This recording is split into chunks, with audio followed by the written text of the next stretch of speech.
You know, I think with music, you don't really come into yourself until you live life a little bit and find yourself for real.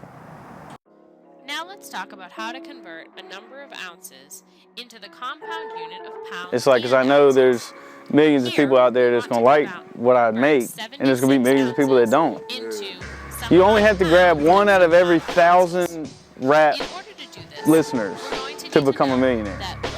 So if there's a crowd of 1,000 people and one of them likes it, you can be a millionaire. I've been riding on the mission, and time is of the essence. No matter the condition, as long as you get the message. I bait the hook like I'm fishing. I know they feeling my presence, so open your ears and listen. I don't want youngins to jump out here and be blind to the fact or the consequences that come with their actions.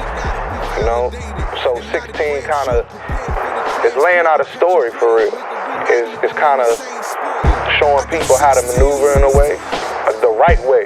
They feeding the youngins some dumb shit, for real.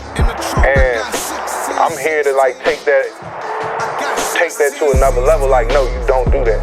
Like a lot of youngins talking about running off on the plug. What the fuck you running off on the plug for? That don't even make sense to me. I've been at HP pretty much my entire life. My mom moved down here when I was like 1 or 2. And HP, it teaches you pretty much to work hard, to put in some leg work. If you don't put the leg work in, you're gonna be out to dry for real. I'm proud of this neighborhood though, because it made me who I am and what I am. You know what I'm saying? The structure, the principles that it allowed me to gain over the years, being around, you know, the people that I was around and currently it still is around, it made me a better person for real. I've known him my whole life, you know. We grew up in Pampers together. You know, so this is my brother. This is the brother I never had. I got 3 sisters, and him and his brother been my brother my whole life. So I known him forever, man. All right, my name's Trey. I go by Trey Beats. Trey Beats 33 on Instagram. We're out here in Buckingham, in the middle of the fucking woods. This is my house. Out here, it's peaceful. Ain't really much going on, so I just focus on my music pretty much 24/7.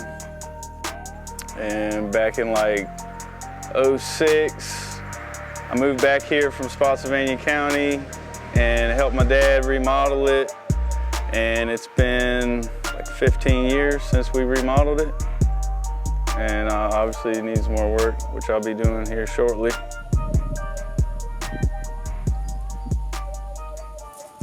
For real, he messaged me on Instagram, for real. We know a lot of the same people, so, you know, we've been following each other on Instagram.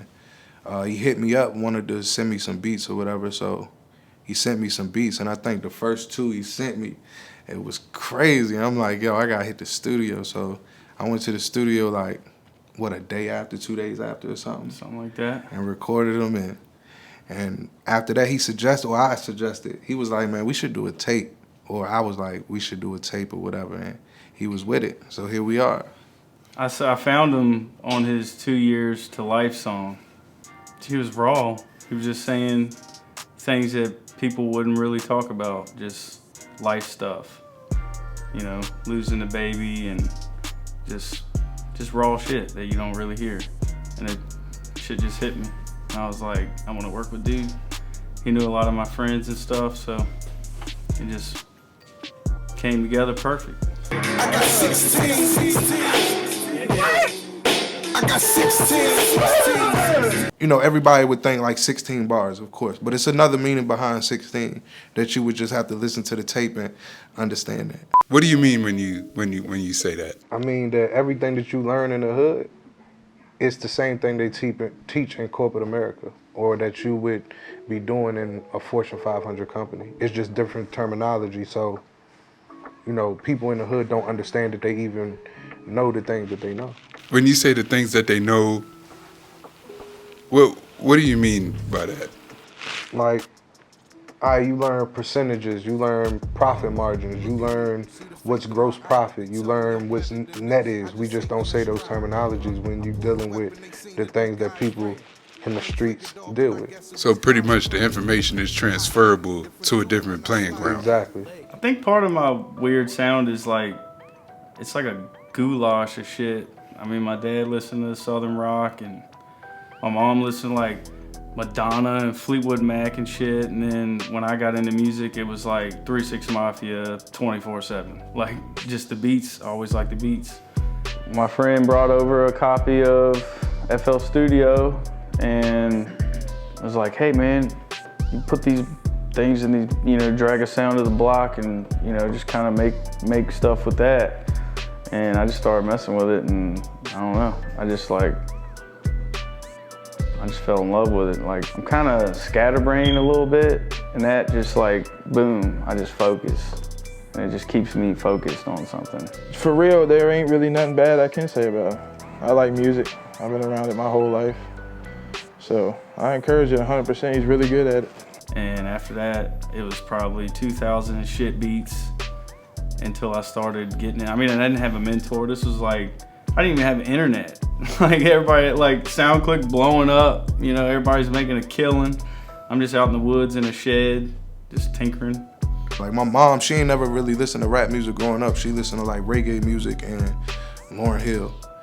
So I ain't get that inspiration through that, you know what I'm saying? But it was just the sound, that colorful picture they was painting, you know what I'm saying? Especially in reggae music, is more, you know, beautiful than actual words, you know what I'm saying? I couldn't understand that shit. Good vibes. Yeah, good vibes, you know what I'm saying? Well, I started rapping when I was like in the 7th grade or 8th grade. I started poetry first. And then after poetry, you know what I'm saying, I kind of fell in love with music, and not knowing like that I would fall in love with it. I just liked the process of creating. When I got older, like out of high school, and I lived life a little bit, you know what I'm saying, encountered a few things through life, and then I was like, you know what, I got things to talk about now. Say I'm selling a shirt, I get a t-shirt for $4. I put 15 cents of material on this shirt, so it's $4.15. I'm gonna sell it for $20, you know what I'm saying? So I spent $8.30 on 2 shirts. I sold them for $20 a piece. I just made $40. I don't spend the profit. At this time, I will take that money and buy, what is that, 7 or 8 more shirts? Put 15 cents of material on it, so that probably spent up the 40 plus the 8.30 that I already invested, but I'm reinvesting that money back into the business. And now, if I sell them 7 or 8 shirts, what is it, like $1.40, $1.60, off of just reinvesting the profit from 2 shirts. Then I started with $8.30. For 16, it's just like 15 years of making beats. It's like, if Legacy's like, hey man, I'm thinking we do something like this or whatever, then I'll just cook something up like that. You know, I'll put my own style on it, like heavy bass and stuff. The balance of my mixes it's obviously bottom heavy. I don't go too crazy with rhythms. Like, I like to keep my drums like kind of spacious so the artist can have their freedom on it.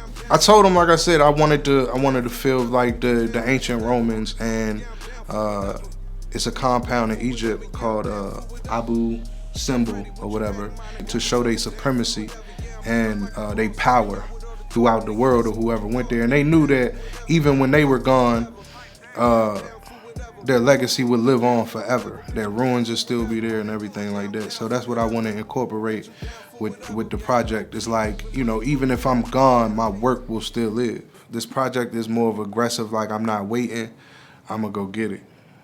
You know what I'm saying? So it's more like when a bull see red, he wanna attack it, I wanna go get it. I had to watch my dad pass away for 6 months, and it just changed me to a point where I looked at everything deeper.